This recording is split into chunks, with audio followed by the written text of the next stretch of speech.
The Titanic Power of Isshin Kurosaki Part 1.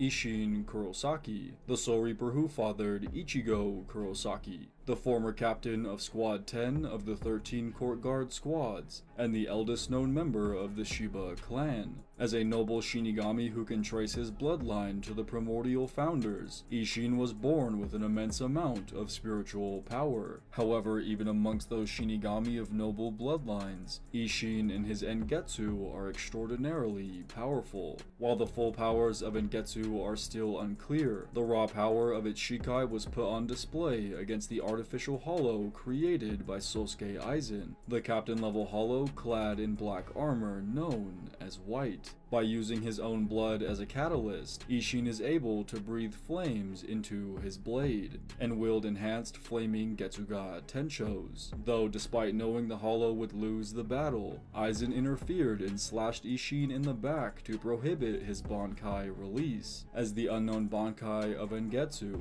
following the trend of its Shikai, takes a heavy toll on his body. And the fact that Aizen was okay with the hollow's defeat, yet not at the hands of his Bankai, implies that Aizen feared White would be utterly annihilated should he face Isshin's Bankai in combat. Now, as we know, Ichigo's mother, Masaki Kurosaki, intervened in the fight, and ended up as the host for the parasitic hollow. The resulting events would force the relatively young Shinigami to bind his Kenpaku to a humanizing Gigai, thus binding his powers to Masaki's soul. For the next 20 years, Isshin would be powerless, and would age as mortal men do. However, when the hollow finally emerged within Ichigo, the thread of power that allowed Isshin to suppress it finally snapped, and for the first time in 20 years, the scathing moon of the Shiba clan was a Soul Reaper once more, though the power shown in his fight against the Hollow White was just a drop in the bucket, as Isshin would go on to showcase raw strength, nearly unrivaled amongst the Shinigami, in his confrontation with Sosuke Aizen.